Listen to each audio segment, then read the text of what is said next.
بسم اللہ الرحمن الرحیم۔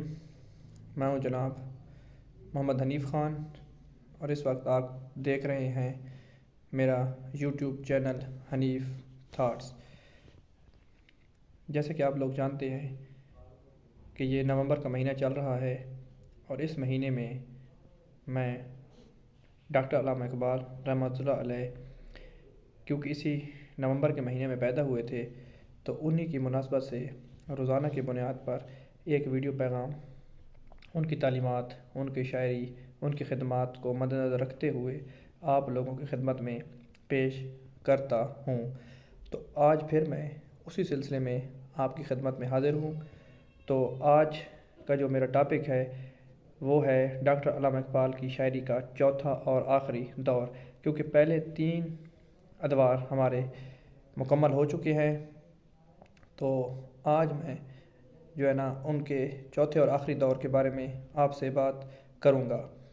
چوتھا دور یہ 1924 سے شروع ہوتا ہے اور ان کی وفات یعنی کہ 1938 تک جاتا ہے۔ 1938 میں یہ دور چوتھا دور ختم ہو جاتا ہے۔ آغاز 1924، اختتام 1938۔ چوتھا دور اقبال کے افکار کی پختگی اور ان کے فلسفہ کی تکمیل کا دور ہے۔ ان کے افکار کا مرکزی نقطہ ان کا فلسفہ خودی ہے۔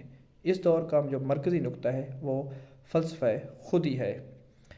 فلسفہ خودی میں کیا کہتے ہیں یہ ان کا نمایاں پہلو ہیں، تو اس کے بارے میں ہم بات کرتے ہیں۔ اس دور میں فلسفہ خودی اپنے تمام و کمال جزیات کے ساتھ ان کے کلام میں اسی طرح رچ بس گیا تھا۔ مثلاً وہ کیا کہتے ہیں؟ خودی وہ بحر ہے جس کا کوئی کنارہ نہیں، خودی وہ بحر ہے جس کا کوئی کنارہ نہیں، تو اب جو اسے سمجھا اگر تو چارہ نہیں۔ انسان کی فضیلت خودی کا اہم ترین پہلو ہے۔ خودی کا سب سے اہم ترین پہلو انسان کی اپنی فضیلت ہے، اپنے آپ کو پہچاننا اور سمجھنا ہے۔ عروج آدم خاکی سے انجم سہمے جاتے ہیں کہ یہ ٹوٹا ہوا تارا مہ کامل نہ بن جائے۔ عشق اور عقل کے حوالے سے عقل گو آستاں سے دور نہیں، اس کی تقدیر میں حضور نہیں۔ دوسرا ان کا نمایاں پہلو طویل نظمیں۔ بانگ درا کے بعد ان کے کلام کے 2 مجموعے بال جبریل اور ضرب کلیم شائع ہوئے۔ بال جبریل میں طویل نظمیں جیسے ساقی نامہ، ذوق و شوق، طارق کی دعا، جبریل و ابلیس، مسجد کرتبہ، پیر و مرید وغیرہ کے علاوہ ایک طویل نظم ابلیس کی مجلس شورا ارمغان حجاز میں شامل ہے۔ یہ اس دور کی طویل ترین نظمیں ہیں۔ ان نظموں میں فکر کی گہرائی اور خیالات کی پختگی ہمیں ڈاکٹر علامہ اقبال کی نظر آتی ہے۔ نمبر 3، نئے تصورات۔ اس دور کی شاعری میں اقبال کے کچھ نئے تصورات بھی سامنے آتے ہیں، جیسے شیطان کو انہوں نے ایک بالکل نئے روپ میں پیش کیا۔ گر کبھی خلوت میسر ہو تو پوچھ اللہ سے، قصہ آدم کو رنگین کر گیا کس کا لہو۔ میں کھٹکتا ہوں دل یزدہ میں کانٹے کی طرح، تو فقط اللہ ہو اللہ ہو اللہ ہو۔ اس کے علاوہ اشراقیت، شہنشاہیت، جمہوریت وغیرہ کے بارے میں نئے تصورات ہمیں ان کی شاعری میں اس دور میں ملتے ہیں۔ گزشتہ ادوار کی تکمیل، یہ ایک اور پہلو ہے۔ اقبال کا آخری دور ان کے افکار، نظریات کے گزشتہ ادوار کی تکمیل کرتا ہے۔ مثال کے طور پہ گزشتہ ادوار میں وہ مغربی تہذیب سے صرف نفرت اور ناگواری کا اظہار کرتے ہیں، مگر اس دور میں وہ اس تہذیب کے خلاف مکمل طور پر علم بغاوت بلند کرتے ہوئے ہمیں نظر آتے ہیں، اور اس کی خامیوں اور کھوکھلے پن کو ہر پہلو سے واشگاف کر دیتے ہیں۔ اس طرح اسلامی دنیا کی توجہ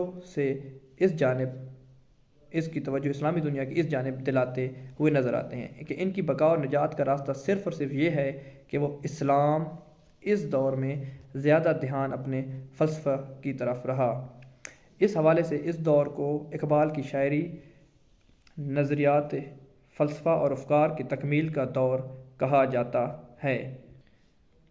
دیکھتے ہیں کہ اس دور آگے علامہ اقبال کیا فرماتے ہیں۔ یہ 2 اشعار میں آپ کی خدمت میں آخر میں پیش کرتا ہوں، اس کے بعد ہمارا چوتھا دور ختم ہو جائے گا۔ گزر جا عقل سے آگے کہ یہ نور چراغ راہ ہے، منزل نہیں ہے۔ خرد کے پاس خبر کے سوا کچھ اور نہیں، تیرا علاج نظر کے سوا کچھ اور نہیں۔